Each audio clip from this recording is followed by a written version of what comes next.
Eu estava aqui mexendo no meu WhatsApp e aí o meu cliente e aluno Jean mandou a seguinte mensagem: nem Dilma 2 foi assim. Aí ele mandou aqui uma fotinha do prejuízo de 17 bilhões de reais à Petrobras no quarto trimestre de 2024. E aí eu decidi tratar aqui com você a respeito desse tema. O que aconteceu com Petrobras? Esse prejuízo preocupa, assim como o Cosan, e também tratar aqui de Alupar. Vem comigo. A você que está chegando agora, seja muito bem-vindo. Meu nome é Luan, consultor de valores mobiliários, e neste canal eu te ajudo a alcançar a liberdade financeira. Começando aqui com a Alupar, a LUP 11, somente as units possuem uma liquidez boa para o investidor.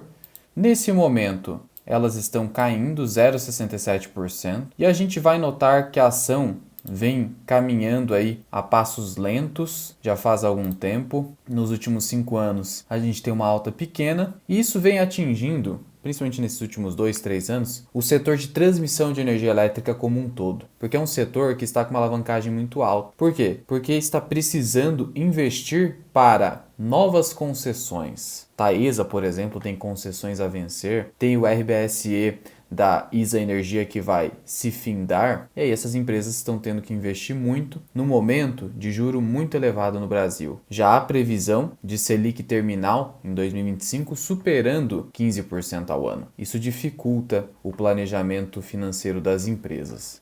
E olhando aqui para o último resultado trimestral da Alupar, a gente vê um resultado ok, nada muito surpreendente. Lucro líquido, na verdade, até caiu, teve uma queda de 21%. Na comparação anual, houve a queda de 8,1%. Então, a gente vê que o resultado deu uma estagnada. E a dívida está em 3,5 vezes geração de caixa, que o mercado chama de EBITDA. É que, tecnicamente, o EBITDA não é a geração de caixa. A geração de caixa está lá no fluxo de caixa da empresa, que é um demonstrativo específico. Fluxo de caixa operacional. Mas o EBITDA é uma proxy, é uma aproximação. Ele é o que consta como lucro operacional lá no demonstrativo de resultado de exercício. Na verdade, o que consta do demonstrativo de resultado de exercício é o EBIT, que aí eu não estou ali inserindo depreciação e amortização. Mas é só uma coisinha técnica, você não precisa ficar guardando isso na sua cabeça. É só para você entender que quando a gente fala de geração de caixa, no jargão comum do mercado financeiro, a gente acaba falando EBIT, EBITDA, por aproximação. E a gente vê que o EBITDA teve um leve crescimento, só que o lucro líquido teve uma queda. Na verdade, na comparação anual, a gente teve até uma queda no EBITDA, 0,5%. Por isso que as ações ficam andando de lado. Então você tem uma geração de caixa que não está crescendo tanto, o lucro líquido caiu e dívida em patamar elevado, acima de 3 vezes EBITDA. Passando agora para a Cosan, que está subindo, apesar do prejuízo. Nesse ano,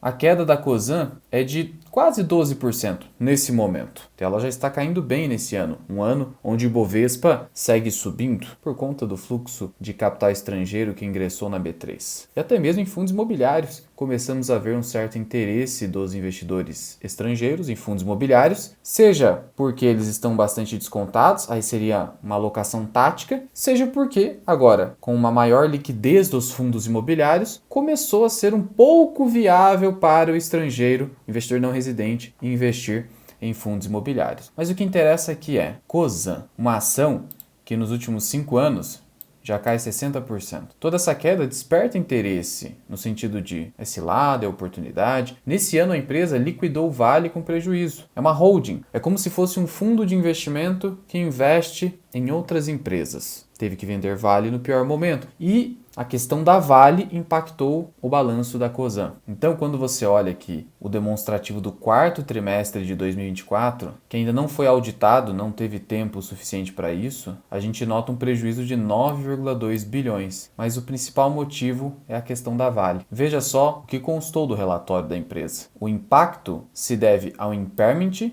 redução ao valor recuperável de um ativo, no caso, investimento em Vale. Desconsiderando todos os impactos, o prejuízo não seria de 9 bilhões, seria de 909 milhões. Ainda assim, um prejuízo elevado. Não à toa que a ação segue caindo ainda nesse ano. Mas a gente viu que a ação não está caindo hoje, na data de gravação desse vídeo e de publicação desse resultado. Então veja que o mercado já esperava isso, já está no preço. Que quando o mercado não reage negativamente a um prejuízo bilionário, é que o mercado já tinha feito o quê? Embutido no preço da ação esse resultado, esse risco. É assim que funciona o mercado financeiro e a precificação dos ativos a curto prazo. A dívida da empresa teve um aumento de 3,6 bilhões de reais. Custo médio da dívida, CDI mais 1,37%. Na verdade, teve uma subida daqui para 1,4%. Luan, esse custo de dívida é alto ou baixo? Olha, não deveria ser alto se a gente tivesse um CDI que não ultrapassasse 10%. Acontece que, se a Selic chegar a 15% ou até ir acima de 15%, só o CDI vai ser algo próximo de 15%, porque o CDI é, geralmente, 0,10% abaixo da taxa Selic. Então, quase 15%. Mais 1,4%, a gente está falando de 16, 16,5%.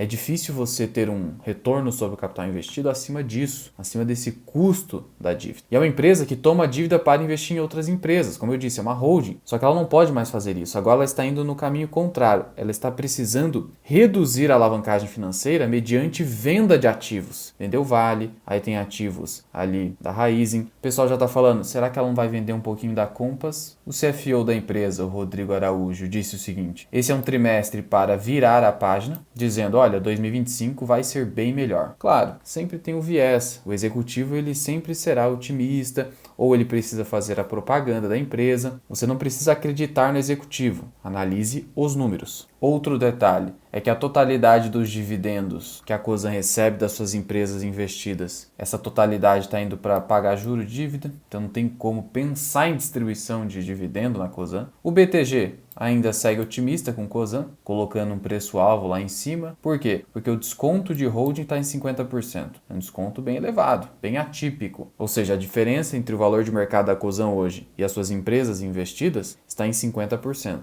É de fato um desconto atípico. Mas não é só por conta do desconto de holding que você sai investindo numa empresa. Você precisa analisar os fundamentos. Preço vem depois. Preço-alvo aí de analistas segue acima de R$10 na média em Cosan. É uma empresa que tem o beta acima de 1, uma alta sensibilidade ao Ibovespa, mas hoje a preocupação é o nível de endividamento e essa necessidade de liquidar ativos para reduzir esse nível de endividamento. Mas não só o tamanho da dívida, mas o crescimento dela, porque a gente está numa tendência de alta da taxa Selic e, consequentemente, do CDI. Essa é a maior preocupação hoje. Claro que qualquer atualização das empresas no geral, você precisa o quê? Estar inscrito nesse canal para não perder nenhum vídeo. Lembrando que aqui embaixo nós deixamos os nossos cursos e consultoria, caso tenha interesse de ser ou o meu aluno ou o meu cliente. Link aqui embaixo na descrição e no primeiro comentário fixado. Agora, passando para a Petrobras, que aí sim a queda veio pesada. Vamos ver agora. Quase 4%, cotada a 36,46. E no ano, a empresa vinha subindo, só que aí devolveu todo o ganho do ano em apenas um dia. Curto prazo, não é nada fácil. Então veja que ao contrário da Cosan, o mercado reagiu de forma negativa com Petrobras. É que o mercado esperava um resultado melhor. Mas não é necessariamente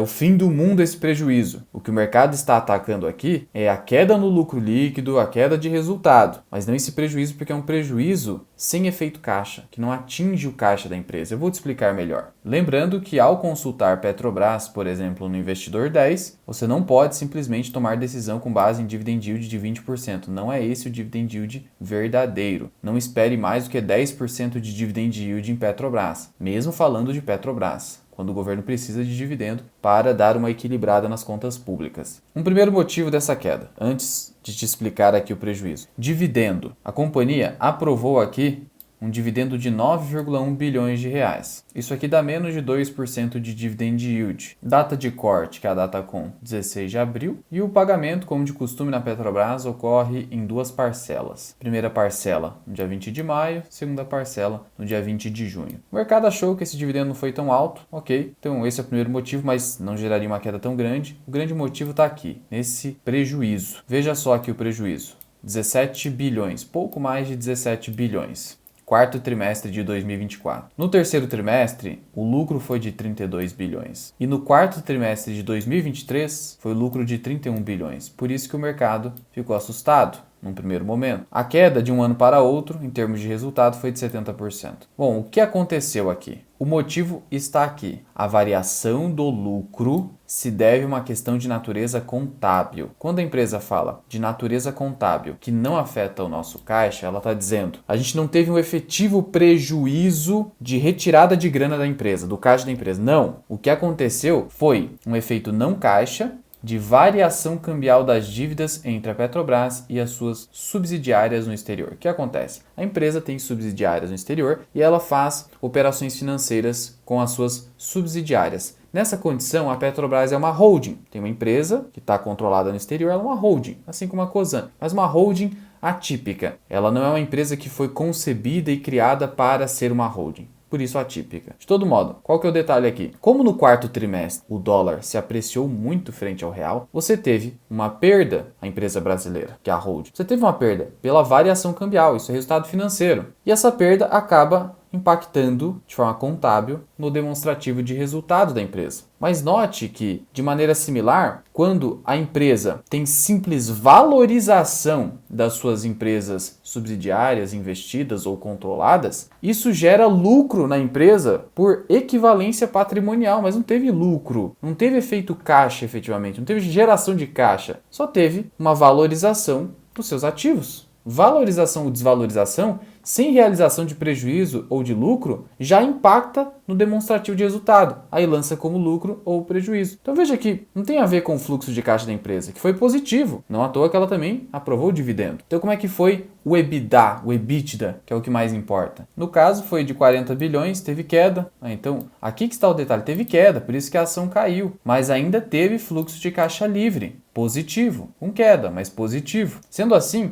a queda de hoje não reflete o prejuízo em si, reflete a queda na geração de caixa. É algo super preocupante? Não, isso significa que a empresa teve uma menor geração de caixa. É isso. E isso se reflete num valuation menor a curto prazo. Só isso. Na condição de acionista, você vai acompanhando para ver se vai haver uma deterioração dos fundamentos, que seria uma queda drástica na geração de caixa, que ainda não é o caso. Lucro ou prejuízo com ou sem efeito caixa, o que importa é com efeito caixa, então se tiver um prejuízo efetivo, aí é sinal de preocupação. Por hora, fique tranquilo. Não dá para ficar vendendo pânico aqui quando foi um evento que não se refere ao caixa da empresa. É isso que importa para você. Geração de caixa. Foco nisso. De todo modo, diante dessa situação, o indicador EV sobre EBIT da Petrobras tende a subir pela queda no EBIT. Projetado deve ser de 6 vezes nesse ano. Ainda assim, não é muito elevado, a empresa ainda segue com desconto. Mas é porque é empresa de commodity, a gente está falando de exploração de petróleo, commodity é bastante cíclica, então é assim que funciona a precificação de empresas como Petrobras. Lembrando que esse vídeo não é nenhuma recomendação, e se a sua intenção é aprender a escolher ações com apenas 3 indicadores, de forma simples e de maneira superior a 99% dos investidores, vai ter um vídeo aqui em cima, é de graça, corre lá.